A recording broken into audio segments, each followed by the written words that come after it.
How many papers are you able to get out?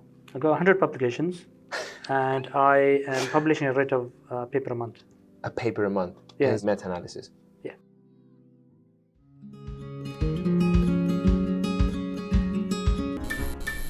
So this brings me to what I actually wanted to talk about today, apart from the jokes, which is, because I think we discussed the audience you have for the podcast.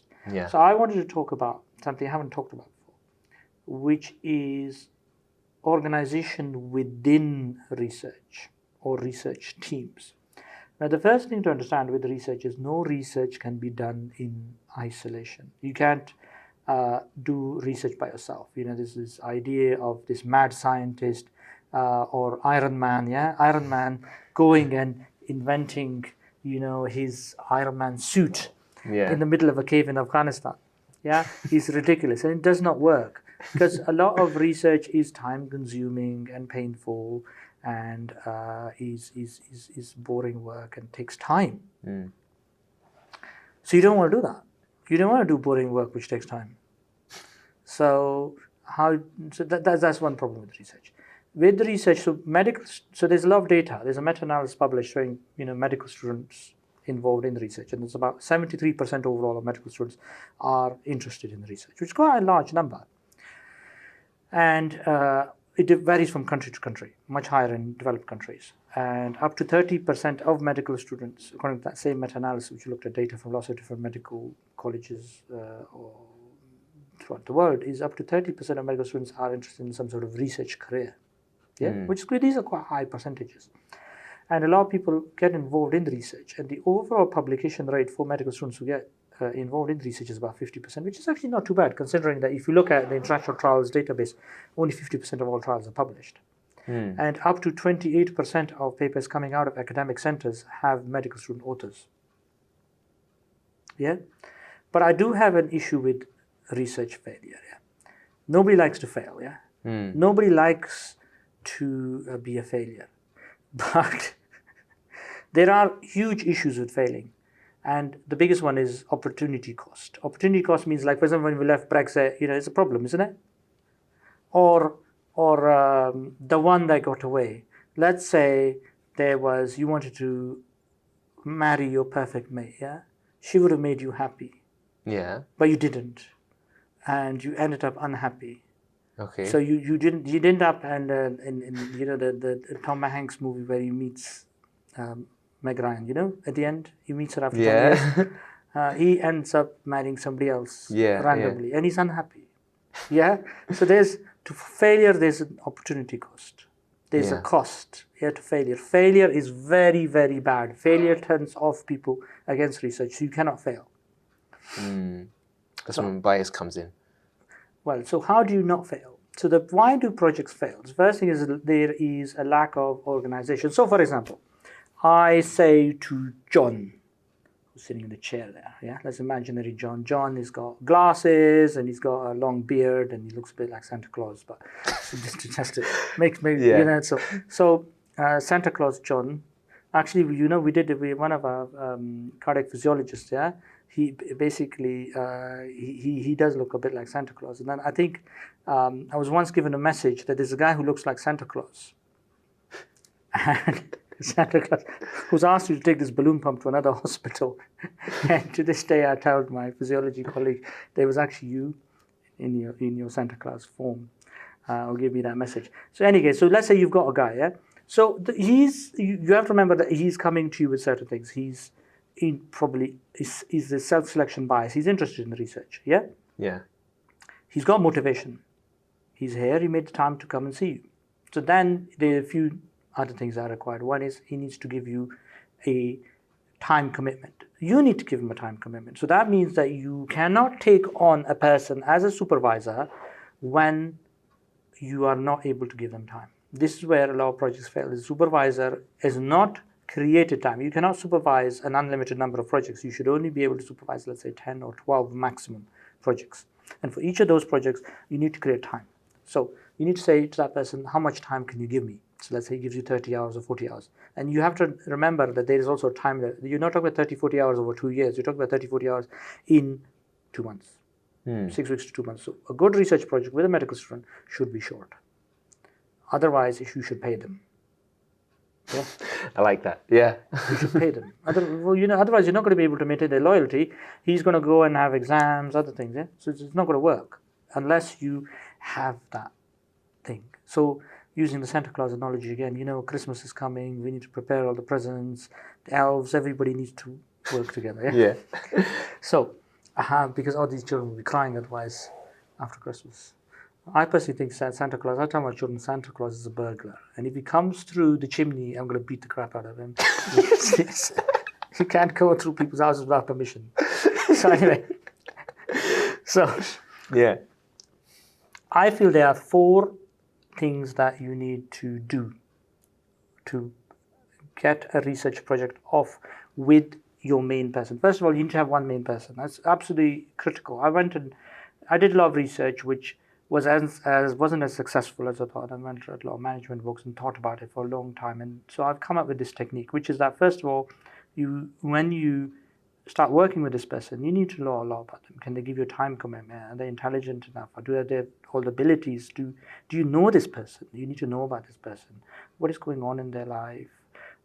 In exams, or if they're older, are they getting married? They've got a girlfriend. Is there other things going on in their life? You need to know a bit about them. You need to be friendly with them. So that you need to sort of develop that sort of relationship with them, because the project is 100% nearly dependent on this one person. Success failures. I discuss this with people, and sometimes people say, "Oh, you should keep a second person," or whatever. No. Or you go all in. You're going all in on this one person. But this one person needs certain things from you. So that brings us to 4 steps, which I feel are necessary. First is you do an induction meeting and training. You need to train them. Yeah, you need to teach them a certain skill. So what I do with meta-analysis, I try and teach them the different steps of meta-analysis and programming language, because stats is the lifeblood of research. So I try and teach them a bit of R. Yeah, stats is the absolute lifeblood of research. No research can be done without stats. Otherwise, you're just a data entry person. Yeah. And a data entry person is easily replaceable. So you need to know stats as a researcher. Yeah, you need to know your numbers. You don't need to be good at them, and you don't need to know a lot of numbers. You drive a car. Do you know how the engine works? Not really. You need to just know how to turn it on, how to turn the gears, all of that. Yeah. So you need to know how the car actually runs. You need to know a few rules of the road. So you don't need to know R as a programming language. You need to be able to access the functions. You need to be able to install the programs. You need to be able to access the functions. You need to know where to cut and paste the code from. You don't need to know the code. Yeah. Yeah. So that sort of stuff. Training. So training means not just, it's also psychological. So you go sit with that person and you say, you find out about them, you show them you're interested in that person, and then you train them in something specific. And then what I do is I do something I call reverse meta-analysis, which is that meta-analysis is based on a number of complex steps. And the complex steps are, first of all, you decide on the topic. Then you do screening. Yeah, you do a search, and then you do screening of the abstracts. So what you're looking for is these papers that you're going to combine. You need to find them. So you choose a topic, you do a search, screening, then you do the data entry. Yeah, so you take out the data from each of those papers, which is like demographics data, like male, female, ages. Then you take out the outcome data. Did the treatment work? Did it not work? Yeah. And then you finally do the number crunching, the analysis. Now I think this is a very bad way of doing a meta-analysis. This is a terrible way, because people will lose interest, man. You're starting the screening and they're doing all this boring, looking at abstracts. And then you say, oh, then we're going to move on to the next bit, which is data entry. That's again very, very boring. And then we move on to the next. So the problem is people will lose interest. This is not the right way to do it. No. We just move on to the exciting stuff. So you say, we are going to do the hardest step first. So yeah, we're going to jump straight to the top of the mountain. So we're going to do a forest plot. So the way we do it, the way I design, you choose a topic for meta-analysis, for example. And we're going to go back to our 4 steps, but I just want to go through the steps that we do when we decide a topic. Is that a meta-analysis only works if you have a good topic. So imagine, Andres, you went to the Himalayas, yeah? Yeah. And you took all your equipment and you spent £30,000 to get there, and you bought all these expensive picks and oxygen masks and stuff like that. And then you climbed some mountain and you came back. You say, which mountain did you climb? You say, oh, I don't know. I climbed mountain Imran Khan, which is named for the Prime Minister of Pakistan. And everybody say, you Dumbo, did you climb Mount Everest? You say, no. Did you climb K2? You say, no. They said, why did you waste £30,000? Like, you won't get any coverage. Nobody will care about you. So you climbed the wrong mountain. Yeah. First of all. So so choosing a topic is very, very important in meta-analysis. So climbing and this in fact applies to the same person. You need to choose the right person as well. Yeah. So it's in the same way. You need to choose. Yeah. It's like choosing a life partner. You need to choose it properly. Yeah. Don't let Meg Ryan get away. Yeah. Yeah. Do you remember Meg Ryan? No? Yeah. Okay, fine. It's not my cup of tea, but it's fine. Tom Hanks seemed to like her. So what you do is you go to a journal in your field, a top journal. Let's say I look at Jack. And I look at last 6 months. I do a search and say last 6 months, these original papers were published. That means these are fashionable topics. People are interested. This is like the fashionable dress that's come out of the M&S. Yeah, this is non-compaction, for example. Non-compaction is the important topic, or LV thrombus is the hot topic. Yeah, at this moment. So I found a paper on this. Okay, interesting. I search. Usually every topic has a meta-analysis. Oh, there's a meta-analysis done 2 years ago. Great. So that means 2 years is like a good round number. Oh, how many new papers have come out since then? So I've already found a new paper, so I only need to find one more. So I found one more new paper. 2 new papers, meta-analysis done 2 years ago. Yeah? We're nearly in business. There's one more question. How many papers in this meta-analysis? So is it 10? Is it 20? Is it 30? Is it 40? Oh, is it 40? No, I don't want to do it. I don't like to work hard. That's the point with research, isn't it? You are not paying these people, yeah? Yeah. You need to understand that this project will never get finished if it's big. It needs to be a small project. Yeah. So, 20 papers, 30 papers, that's fine. But bigger than that, no. Won't work. Yeah? Absolutely not. So, that's how you choose the topic. So, I meet this person, get friendly with them, understand them, give them my number, they have my number, they can communicate with me. And then we'll communicate quite regularly, and I give them a bit of training. Yeah, training is important. And I train them in different aspects of the project. And after the teaching, I should say. After the teaching, then I have to do some work. I have to make sure that this person and the people who are going to join the project in the future, everything is ready for them. Yeah? It's a bit like kindergarten. You come in and, all the boxes of toys are there. They put the toys out and then you play with them, yeah? So do you understand? So in essence, you need to have the stuff ready. So if they need to do work on some spreadsheets, they need to be there. You need to do reference. If references are required, you need to know which references they are. So if they're going to do some data entry stuff for you, you need to make sure all the information is there for them. So you need to make sure things are ready. People work better when they come into organized environments. So you sit down with this person, you show them, let's say, for example, this first person we started with. You show them the previous paper. You show them the new papers, which we've found through PubMed search. Simple PubMed search is fine at this point. And then you say, okay, this is how you use ARM. Then can you generate some forest plots? And they generate the forest. And you work with them. And you give them your number. And you say, you can text me anytime, day or night, and I will respond. And I will help you. And we'll meet regularly. You meet every week and stuff like that. And that way the project starts working. Because then that person generates the forest plot. And then the result is there. The result of the paper. So you got that first. It's a bit like, you remember the story of the chicken who grew some wheat and then made some bread? No, I don't know. I don't know. Okay, fine. So there was this chicken, Yeah. a hen, and she had some wheat. She plants it into the ground. She says, all the other animals, fox and cow and whatever, can you help me? They don't help her. So then she grows it and waters it, and they don't help her. She asks for help. They don't help her. Then she grows and then takes it out, and then she takes it to the mill. And she said, can somebody take it to the mill? Nobody helps her. Then she brings it back. She bakes it. Can somebody help with the baking? Nobody helps her. Then she makes the bread. And then they all said, we want to help you eat it. And she says, no, I'm going to eat it myself. But this is like the stupidest story ever. Because how can you just eat bread? Who can eat bread? Have you ever heard of eating bread by itself? People used to do it, I guess. Not now. I know, but it's like boring, isn't it? If she had asked the others to come, somebody would have brought butter, somebody would have brought condiments, somebody would have brought drink, somebody would have brought a tablecloth, table, knife. Which going to do it? Breads like this, and you just stuff it in her mouth. So my point is that if people can see a result, which is about tangibility, this is the problem with research. Is in research, there are a lot of things are not visible. Like, for example, when you're a doctor or a medical student, you go up and you see a patient. He's concrete, he's real, he's a person. He's got a medical condition. Oh my God, he's got a valve problem. Oh my God, I can hear his metal valve. So, you are interested. It's real. And then after that, you write down your history, present to somebody, he gives you an assessment. It's all very real. Research has none of that. There's nothing. There's some random person telling you an idea. And there's a lot of, in research, there's a lot of fantasy stuff. I've met a lot of research people. Like I used to have one of my bosses, and he was telling me his grand idea was to take all these bone samples. He was an orthopedic surgeon, and then create a gigantic genetic database, and everybody would want a genetic database.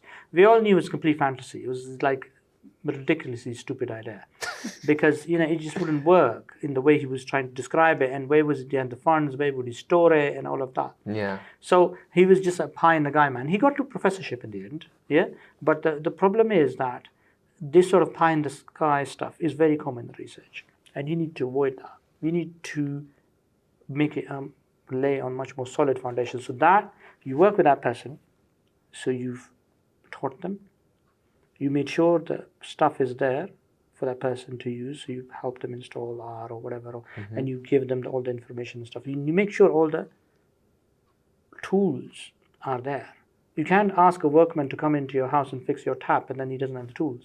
You need to make sure the tools are there. This is about organization. Yeah, people respond to work in organized environments. Nobody responds to a disorganized environment. How much work do you put in before someone comes in? Hours of work, because what you're describing. Well, a little bit, because the problem is a lot of stuff is reused. Okay. Yeah. But I've made the PowerPoints and stuff for how to understand R, etc. in advance, so it's fine. It's not that difficult. It doesn't take that much time. So then the next bit. So the first is teaching, then making sure the equipment, etc. That this stuff is there. That's my job. Then they do the job, and I help them. Yeah. So this is the actual doing. And then they do the job, and then I make sure they check they send their WhatsApp their forest plots, etc. to me. I look at them and say, do this and do that and whatever, and so we correct them. And then there's the evaluation phase. The evaluation phase is like the weekly meeting, which is informal. And to be honest, the person who's working with me sees only the informality. They only see, being friendly, but there is an organized structure in my mind, which is that I have an agenda for the meeting, but he may not necessarily see it in the beginning. So I'll go through it. I don't have a reminder meeting. You can't do a meeting where you just remind them to do their job. It's more about, let's look at the details of this and look at the details of that, and whether you're having any issues with this.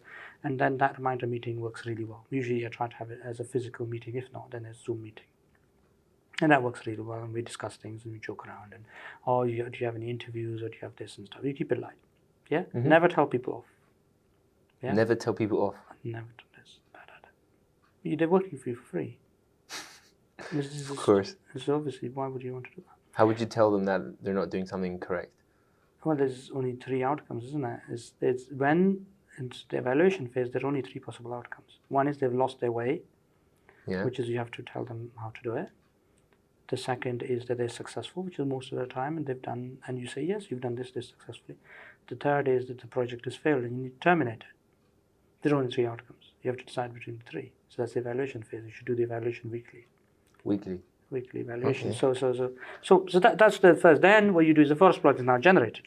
So the forest plot is now generated, and now you have a tangible result. Everybody can see, oh my God, you got results. And then people see, okay, on the forest plot, in a meta-analysis, what you see is you combine all the papers and see if the treatment works or not, for example. And you have multiple outcomes. It reduces stroke, it reduces heart attack, it reduces death, and it has these adverse effects. So those become your outcomes. So what you're doing is taking the previous one, you're adding on some data, you're creating a new one.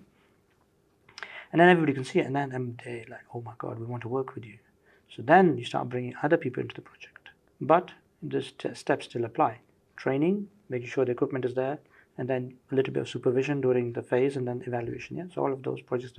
So then you say to one person, why don't you write the intro? So you get some registrar who's like not keen. So a lot of, for example, registrars or senior people who are not keen on doing the work of data entry, but they'll be very happy to write an intro for you. So you write the intro. Then another person, you say, okay, can you do the screening? So you pick 1 or 2 medical students who just want to do, they don't want to be involved in nuts or bolts of the whole project, but they're happy to do one task. So you say, okay, you do the screening. So you do the search, upload it for them, and say, just do the screening. We already know the papers, but just look through it quickly. And then another group, you say, do the demographics. Most of the demographics on the old paper, can you just fill out these tables and they'll do it for you. And then usually the person who's done the forest plot at this point write the methods, and usually they can do the risk of bias. Risk of bias is a quality assessment of the papers. This is a good paper, this is a bad paper. This paper wasn't randomized properly. Yeah? And then somebody writes the discussion. Now this, as a technique, which I call a reverse meta-analysis, works really well in real life. Yeah, works really, really well. I got a question. So let's say the medical students you put to do the screening find another meta-analysis. They won't find another meta, but they will find another paper. Or another paper, for example. What do you do after that? Modify. You've run the code. You've run the code already. What's adding one more paper? Okay. That's not the final result. That's fine. These things are accepted. But that's improvement. That's a process of improving the paper. So it's collaborative. So at every step, people will generate new ideas. Somebody will say, "Oh, I was doing the intro, and have you looked at this bit? Or could you have done this?" So a lot of the best ideas come from collaboration from other people, where you create an open environment where people are always willing to say what they want to do. So, for example, in medicine, the environment is very poor. Like if you go up to a ward, so I was describing this to my wife, and she was a bit shocked. I said to her that when the consultant comes in the ward, everybody has to stop what they're doing. They literally, the consultants, I want to start my ward round, they have to stop what they're doing and they follow the consultant. You are not allowed to give advice he just tells you what to do. You're not allowed to challenge him in any way, shape, or form. Have you seen this? You've seen this, haven't you? Yeah. So he doesn't ask for advice. 99% of the time, he just tells you to do something. You are given no choice in the matter. You literally cannot go to the toilet without permission. Does this happen in any of the workplaces? So this is why in the UK, we have such high levels of sexual harassment. Whereas at this moment in time, if you go and read the GMC cases, the GMC, the number one cause of doctors being struck off at this moment is sexual harassment. Number one. Yeah, because all these historical cases are coming out. Mr. Consultant abused was basically, what they do is they blur the boundaries. So they'll have like a female house officer, female house officer after female house officer every 4 months. So they'll blur the boundaries, say, I want to teach you something. Or they start saying inappropriate things, and they start getting friendly and start touching. Or, I want to teach you how to do an echo, and they'll take her to a black room, dark room, and start touching and stuff. And they won't do anything beyond that. And they do it enough that the person tolerates it. And they don't do a formal report, but they can start complaining to the nurses and the other doctors. The colleagues will say, he's just like that. Yeah, it's very difficult to get rid of somebody in a permanent job in the NHS. There's one of the people who's head of the GMC's committee, which basically takes these cases and strikes doctors. He said, one of the things I found is so difficult to get rid of a consultant. It's so difficult to get rid of a consultant, to fire them. Very difficult. So that is a system which leads to more error because nobody ever gives their opinion. So where you go to a system where you are open and let everybody give an opinion and stuff like that, it works much better. So anyway, so we've got to the phase where we have now gone from one person who's generated the forest plot, as I touched, into a mode where you are now massively expanding the project in an extremely organized manner. And now we are looking toward publications. This is where the project becomes really fast. So you can generate a forest. So I have one guy who completed a meta-analysis, medical student, within 1 month. 1 month, he's done it, 2 papers. Yeah. So basically, he came, he did the forest plot with me, then he gave 2 people, I got 2 people to screen, he wrote the methods, he got another person to help him write the discussion, and then he got, I think he did the demographics himself. It was a simple paper. He didn't use R, he used RevMan, which is an easier way to do it. But still, he managed to complete it in a month. And there's another guy who did it in 2 months. So I'm just saying, the technique works. Yeah. It requires time commitment, but I have seen it work quite well. And I think I have discussed with one of my bosses, who's basically one of the top 2 people in cardiology meta-analysis in the UK, and he said, yeah, this is the right way to do it. He always asked for the forest plot himself. First, yeah. So it's an extremely easy way to do meta-analysis. How many hours per week do you put in it? Oh, that's interesting. So that would require describing my schedule. So my schedule is difficult. It's difficult. I wouldn't recommend it to most people. I haven't followed it for last week because I was quite ill, and I don't know, flu, possibly COVID, but I didn't test it. So I wake up at 4:40 in the morning, and then I meditate and stuff for 2 hours, which is important. Otherwise, you won't be sane in this job, if you don't meditate. Meditation is important. So meditation and travel and all that. So, but I start straight away, because I went to this website called morningroutine.com. It had everybody's morning. Ivanka Trump's morning routine. She's a lazy slacker, but I'm just joking. She goes up at 5:30. So there's all these morning routines, and all these people just get up and I'm drinking my coffee and I'm just walking around, and it's like, is that how you do it? Like, as soon as I'm up and I am straight at it. Yeah. So 4:40, get ready within 4-5 minutes, and then meditation, whatever, and then 6:40. Try to be at work 6 o'clock. So this is where the preparation bit comes in. So 6:40 is onwards. For the first hour, I read statistics, and because I need to be ready.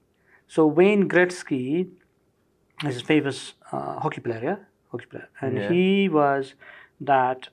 They used to say about him that he went where the puck is going to be rather than where the puck is. Where all the other players before him used to go to where the puck they could see was going, where the puck was, So the point is that I need to be ready. These people are going to ask me questions. They're going to have problems. I need to be ready for their problems. So I read in advance. So I'll read R and stuff like that for an hour. Sometimes I read management theory and things like that. So I read for an hour. And that is preparatory reading. So I'm already ready for their questions. Or I'm creating material or creating PowerPoints and things like that. I'm creating material for them. So 1 hour.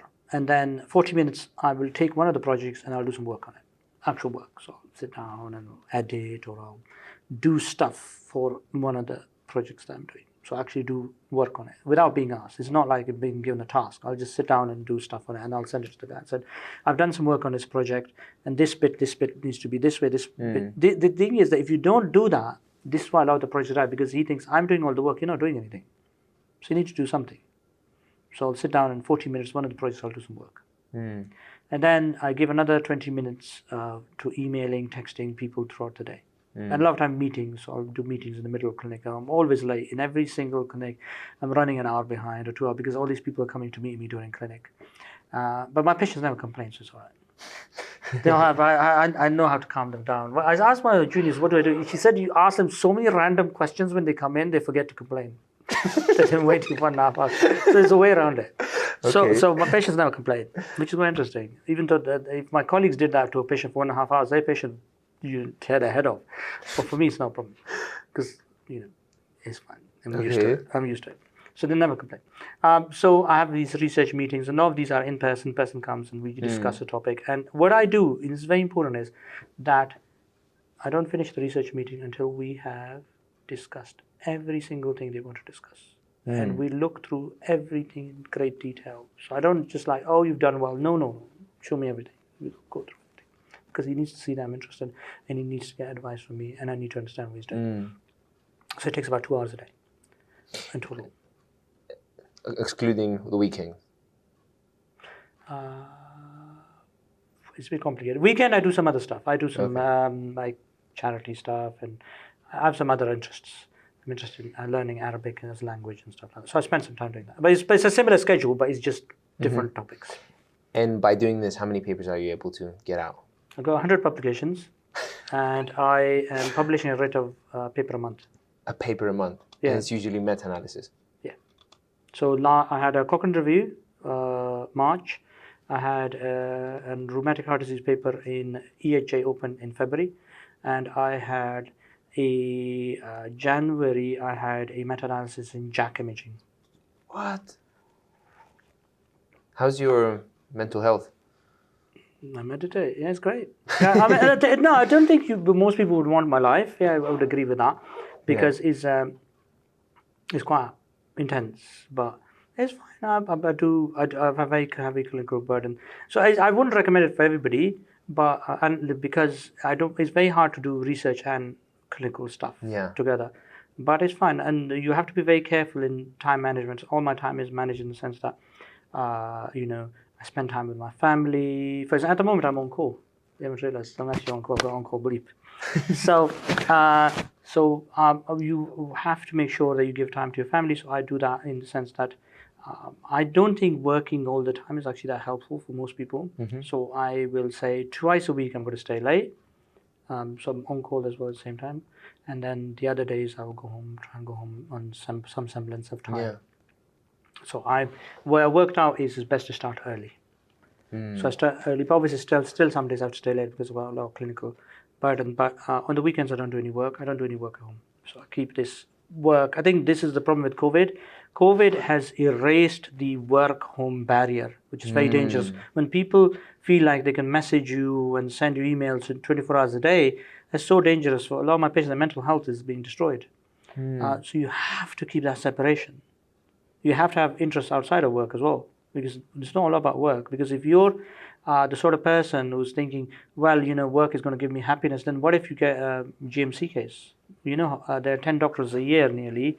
Well, there are at least 10 doctors. Although I'm going to double check that figure because the GMC has a slightly different figure, who commit suicide because they're reported to the GMC. Yeah, I had a consultant who was killed himself in Kent, Peachy Cliffs. He's a very nice guy. I really liked him, and the stress of work got too much for him. What? Yeah, so you just have to be careful that your identity is not a doctor. I do not call myself a doctor outside of work. I'm not a doctor outside of work. What is it? It's just a job. So if your identity is this, then if you lose it, then what are you going to do?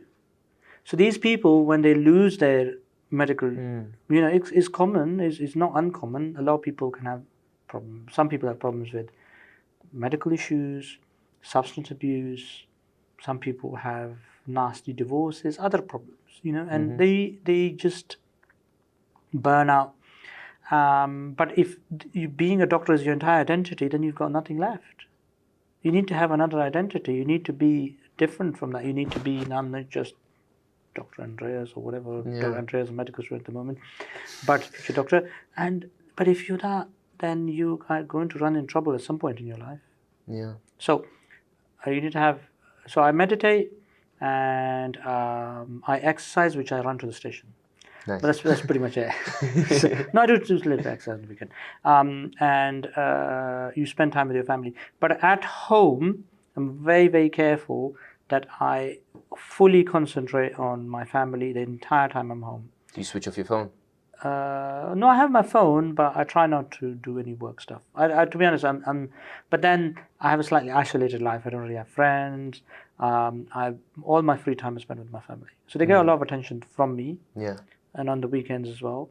But I'm not really a social media person. No Twitter, no whatever. I was going to ask you about this because we were talking about it, and you were like, "I don't believe you picked two things." Yeah. So this is where you have to understand that your time is extremely limited. So if you are, let's say, a medical student, and I've discussed this with quite a few medical students when they say they want to do research or something else. Yeah. I say what you cannot do is do 3 or 4 things. You have to. You can be a good medical student, and then you can have one more arrow in your quiver, which is that you can be a teacher, you can be a manager, you can be parts of lots of societies and stuff.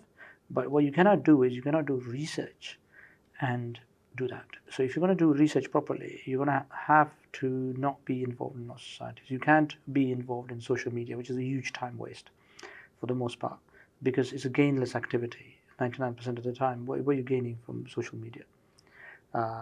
It's not really something that's getting you anywhere. You're spending a huge amount of time on it. So it depends if you're a creator, I think, or a consumer. Possibly. I mean, you could have that, but then you can't be a researcher because research requires time. And the problem with time is what you need to realize that you also need time to unwind. You need time to sleep. You need time to eat. You need time to spend time with your family or friends. So if you allocate all of that time, then you realize there's no time left. So you can't have 2 interests. You can only have one. Yeah. This is what I've discussed with a lot of people. Otherwise, you'll either become a bad medical student, which means that you're going to not concentrate on your studies. I guess it also depends a bit on the personality of the person as well, because there's some people that are they prefer to doing one thing and doing it well, and there's other people that are a bit more spread out. They have different interests, but they Yeah, don't do them as well because you yeah, sacrifice this quality. is the problem.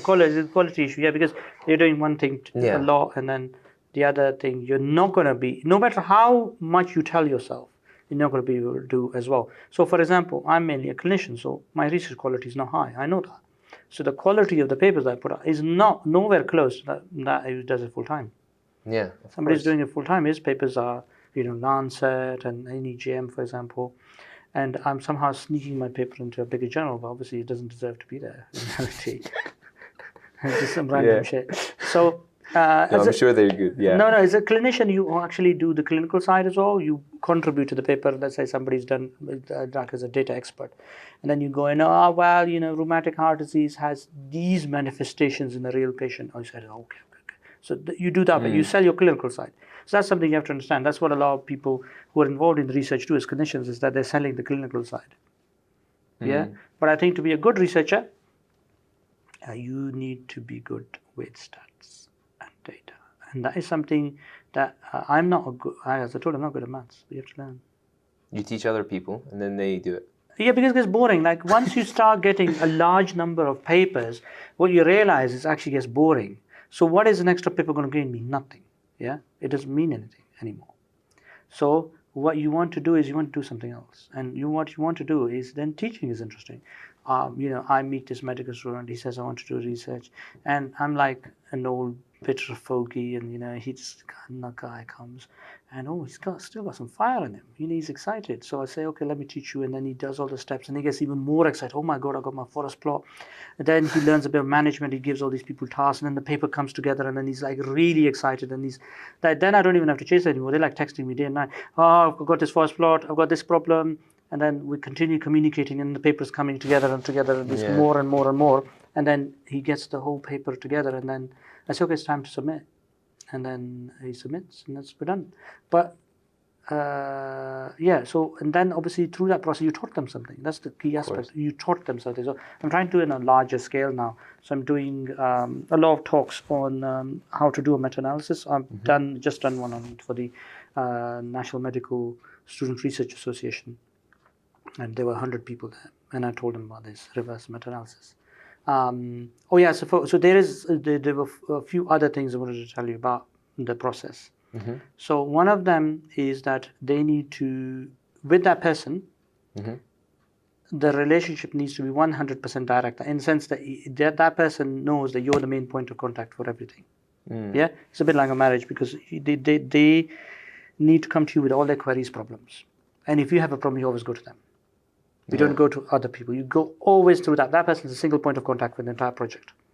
Yeah? And that way it works, because that person takes all the responsibility. So if you want somebody to write something, you don't say to that person, you write this. You say to your single point of contact, can you get this person to write you an intro? Yeah? That's very important. Your relation should be 100% toward each other. Which seems bizarre, but it works well. Yeah? Because then you're micromanaging. Yeah, you want that person to control the project. Yeah. And the other thing is, then they know that for everything they don't want to ask you for help. You are going to help them, and you should be available. You should always answer their text messages, everything, immediately. So you are there to help them, but they are relying on you and nobody else. Yeah? For this research project, for that 6-week or 2-month period is very intense. The other motivational tools I use is that I show them other successful projects. People who've had similar projects, they've had success. These are the techniques they use. This is how they did it. That works. And the other thing that works is that, what are the advantages of doing this? And you show them that these people have published and they've had successful careers, and they've got training numbers, and they've got this and they've got that. So they see the end result of what they're going to get, and that also works. And then you can also explain to them that, some people lost their way, and this is how this happened, and their project went off track, but why did they go off track? If it does, I say resuscitate the project. I don't give it up. I give it a few months, and I think of carefully why the project failed. Why did it fail? And I start out with a new team. But the old team still gets their name on the paper, but I start with a new team. I wait a few months, and then I think, why did it fail? Why? What went wrong? Because you have to think about that. And occasionally, you have to terminate the project. By termination, in essence, the person doesn't want to work with you anymore. It hasn't happened recently, but it does happen sometimes. Any advice for students looking for a supervisor? You need to find a supervisor who's a bit younger. I think that works. Like somebody who's not yet a professor. You'd be very tempted, oh, this guy's a professor. So, but the problem is they've already achieved whatever they wanted to achieve in life, isn't it? They've got their title. So what's the point? The other problem is that he already has too much on his plate. You're much more likely to be successful with somebody younger who is wanting to move up and therefore is willing to give that extra bit of time for you to take you forward. Because he has to give you a bit of extra time that he doesn't have, but he will create for you, he or she. So you need a younger supervisor. Best supervisor is somebody who wants to become a professor but is not there yet. So he has some commitment into you. Yeah? Makes sense. And that person's a bit rougher and is he's not as polished as a professor who will probably give you some weird boilerplate answer. Then yes, maybe there might be a chance for you, but he'll just tell you straight out, there's a chance for a project, there isn't. And what is the project? And he'll tell you. So it's better to work with a much younger supervisor always. But above all, you need to have the ability to persistence, organization, and the knowledge, like stats, and a project that is not open-ended. Open-ended projects are very dangerous. So I'll give you an example. Let's say you do surgical rotation. Yeah, this happens in a lot of house offices. Do surgical rotation. The surgical consultant comes up, brings up 500 files. Oh, can you do the surgical audit for me? You know what? That surgeon in the consultant, has all the power in the world. Yeah, he can make the house officer go and take this blood sample to this building somewhere else, like a mile away. He'll do it. Yeah, he'll do it immediately. He won't question. Yeah, he will. He says, consent. Come in 6 o'clock in the morning. Consent all my patients. He'll do it. So this guy will do anything. But once he says brings those 500 files, even the house officer has had it, and he'll do like 10, 15, he'll promise to do it, he won't do it, and then he'll rotate out. So my point is, open-ended projects are not good for anybody. Open-ended projects do not get completed. By open-ended projects, I mean, what are the goals? When will they be accomplished? In what time? And if it's not closed, then it's going to be a disaster. Because open-ended projects, as I said to you, have a huge open-ended projects that fail due to too much work, lack of organization, lack of supervision, choosing the wrong person to start out with who wasn't that keen on the project in the first place, and which are done in the wrong order, have a cost, because that person then thinks, I don't want to do research anymore. I don't want to do this again. So there's a cost. That person, you've caused harm to that person by giving them a bad experience and wasting their time. That time they could have done they could have done something else. They could learn how to play the violin. They could have gone and done a once-in-a-lifetime trip to Venice or something of the sort. They could have done something with their life. Yeah. They could have gone to America and proposed to this person they found on the internet in that time. Whatever. Do you understand? So one thing to understand is also how people's psychology works. So the main person probably will give you, because you're giving them a huge time commitment, and you've chosen that person, and this is a person who's really interested in research and all that. Yeah. We'll probably give you like 20 hours, maybe 30 hours, sometimes more. Per month? No, for the whole project. For the whole project? Yeah. And then the other people will give you 4, 5 hours, 6, 7 hours. To be honest, I always think that it's probably best that even if you have a contract and get it written down and signed to both parties, that would work quite well. I've read this in quite a lot of management books. I haven't done it, so I'm probably going to do it. But you just write a contract and say that, I'm going to give you a title, research fellow or whatever, and then, we sign that these are, we are committing to this project. And Interesting. So that sort of thing I think works as well. But yeah, so all these steps I feel do work, and I've had quite a lot of success in these techniques, because at one moment in my life I wasn't having that many successful projects. I was like, what is happening with all these projects? They start out nicely and then it's all will fade into nothing. Yeah. And then what I realized is that, and then went away and I had about it for a long time and analyzed these projects in great detail. To be honest, at one point I spent 2-3 days not doing any research, just analyzing what went wrong. Spent 2-3 days doing this, just analyzing. And then I went and read all these management textbooks. And then it all came together for me. Okay, well, fine. This is how I should organize it. Yeah. And I spoke to a lot of people who do manage people, but I ended up disagreeing with a lot of their ideas. A lot of management ideas are based on negativity. So a common principle apparently is cover your ass. Basically, what you do is you make sure you're not getting blamed for anything. And if the project is failing, you blame the people doing it. You create these, you always have a secondary person who basically is supposed to stress out the first person. So the second person is like, oh, you're failing, the second person's there. So you stress out the first person. So these techniques work well in the corporate world probably, but I found them quite off-putting. Not even there. I think that would create a toxic environment even there. Yeah, that's the whole point. The corporate environment is a toxic environment, isn't it? Yeah. But you're even talking about the voluntary sector. This is voluntary. It's all voluntary, like charity work. So this person is doing a project trying to help other people. He's got good intent. Agreed. So, yeah. I think this brings us to the end. I don't know. I think this was a very comprehensive insight into what you're doing right in order to get all these publications. And Is it fine? Anybody can get publications. It's just a matter of using the right organization and discipline. That's something that people don't understand in research. Because the research, every time, is going to be a new project, isn't it? yeah. It's going to be a new project. So what can you bring to the table? What you can bring to the table is a level of statistical knowledge, organization, teaching, training, and working with the right people, things like that. You can bring that to the table. A disciplined, organized environment, which is similar to people that use their work. You've got a schedule. Every day you come in, go here, go there. What do you mean? Is it the word of God? Why do you end up in it? It'll say, go to Romford, yeah? Go to Romford and go to this, and you end up in the middle of Romford. They could literally go to abandoned building site, and you wouldn't challenge it. You go to abandoned building site, and this is a gang fight or something. You would just go, because as a medical student, you've been taught to obey orders. So what I'm trying to say is, there's great benefit to an organized environment, and people find it very, very difficult to resist organization.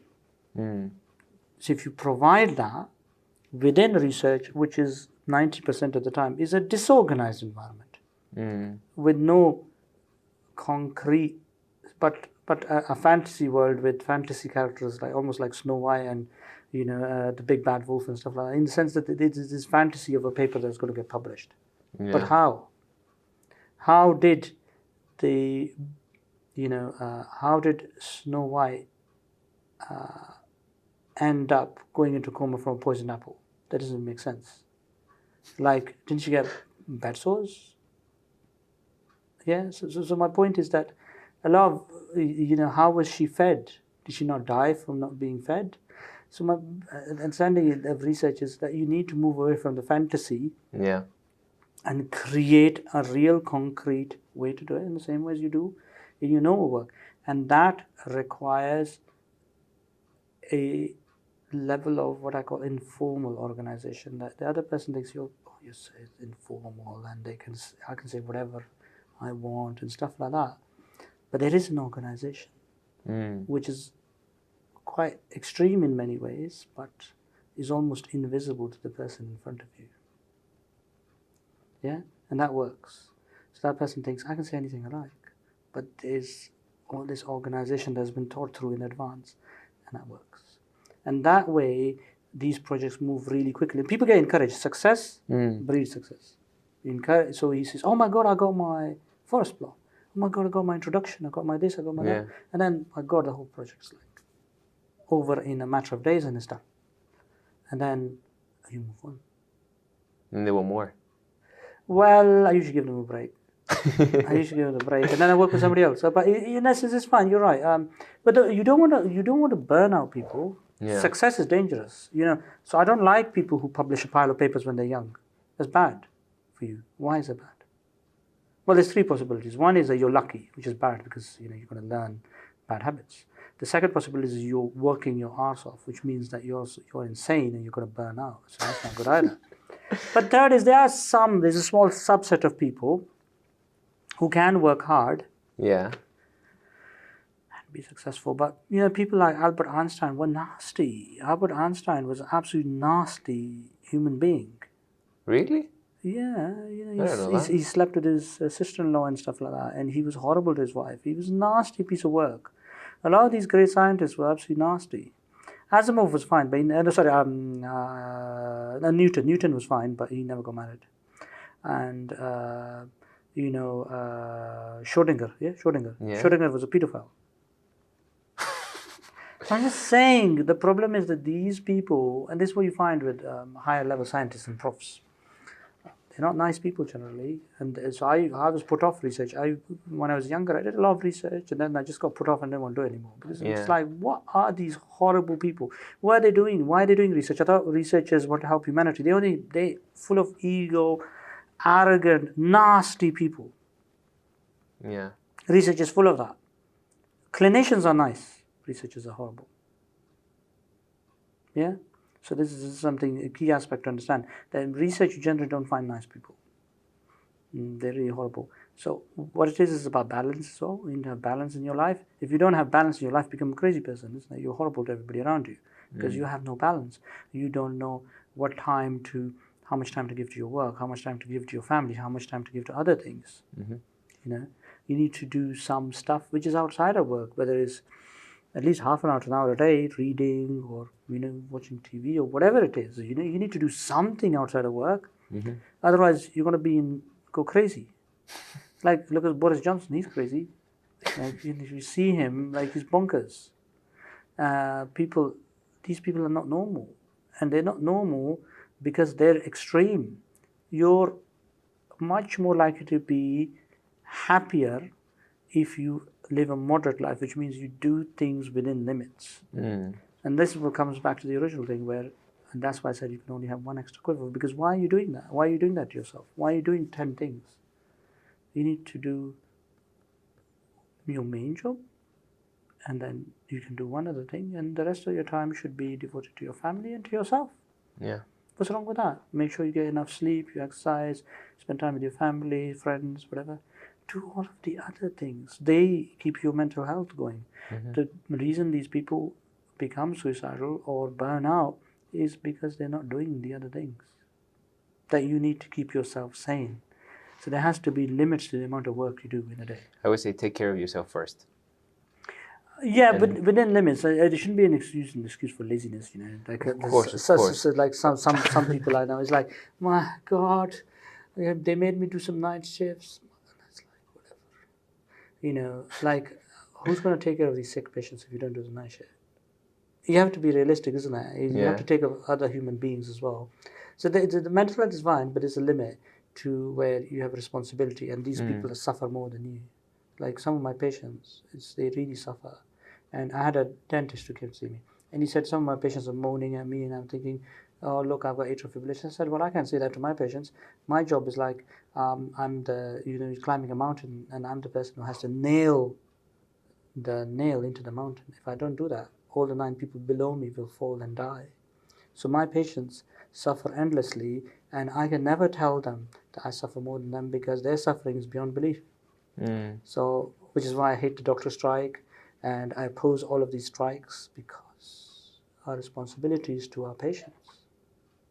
They truly suffer, they are truly in pain, and we can not even understand the amount of problems they have, and they should take priority over this other stuff. So mental health within limits, yes, fine, you should take care of your mental health, but don't make your patient suffer because of that assumption. That if it involves other people, then you need to take a backseat.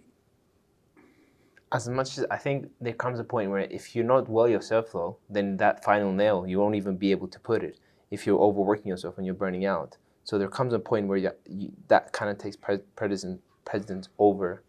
Well, my point would be just put that nail in and then commit suicide, yeah? But just do it to make sure you finish your job and finish that TTA before you hang yourself, yeah?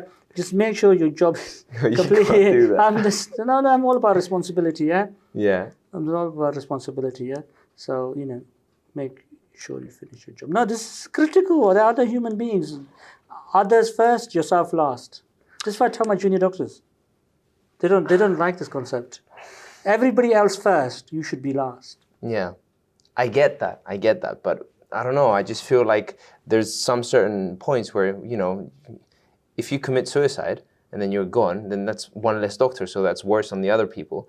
So it's in the benefit of everyone in the long term. So if you're better, Yeah, I understand what you're saying, but people are using this as an excuse for laziness. yeah. Honestly, they'll say, "Oh my God, I did one extra night shift, and that person did one less night shift than me, and that means I'm getting mentally ill." Like, okay, fine, you know, like, but make sure you do that night shift. Yeah. So, I understand, but these people don't understand mental illness sometimes, and they use it as an excuse. The reality is, yes, there are doctors who are mentally ill, and I think burnout is very real, and burnout is quite dangerous in the sense that burnout actually does mean that you cannot concentrate and you can't do your work. And I've had burnout a few times, and you have that problem where you literally aren't able to concentrate and do your job. And people do need to take vacations, and they need to at least 2 weeks a year they should go, take a vacation, go to another country, go do no work for 2 weeks. That's critical. Otherwise, you know, you're going to wear down mentally. But on ordinary days, you have to do your job. You know, this is a vocation. If you came in this job to earn money and you're in the wrong profession, you're in this job because these people need you. They depend on you. They are in pain. The level of responsibility is far beyond most jobs. Yeah. I mean, obviously, probably you could say a fireman or a policeman is similar. Air traffic controller maybe is probably similar level of responsibility. But imagine air traffic controller. Yeah. He's like, I need to take a coffee break. Those planes can fly themselves. Yeah. He has to complete his job. If my patient comes to see me, I don't order a certain test and I don't make sure a certain referral is done, that patient will die. He will suffer. He will not get his treatment. It's not, you know, it's completely illogical when people come out with the fact that I should be allowed to use my mental health as an excuse not to do my job. You're fine. You can not do this job and you can do something else and you can go and leave. But you need to do that job at that point in time because that person is depending on you. And that person, if you don't do that job, nobody will take care of that person. The GP service is collapsing. Nobody's going to take care of that person. No, none of your colleagues are free. And a lot of people in the NHS no longer care. And the illness is on you. You are responsible. And not just for ordering that test or doing that, of listening to that person, of actually giving them somebody to listen to, so a person who might not have had anybody to talk to for months. You need to be that person for them. So I'm a bit crazy. I wouldn't recommend this, but a lot of my patients have my email address. Some of them even have my phone number. And one crazy patient texts me every day, but it's fine. He's got mental health issues. But I'm just saying, but that level of it's not possible for most people. But you can try. Why not? I think this brings us to the end. That's fine. We've seen quite a few stuff, and I want to say thank you. Thank you. Thank you for being here and giving your time. And I think this is going to be a pretty useful podcast to hear through, especially for people who want to go into research, want to find a good supervisor, or for supervisors who want to find and complete some meta-analysis. And I also got to know some more stuff about you, which is very interesting, especially at the beginning. It was lovely. Thank you. Thank you.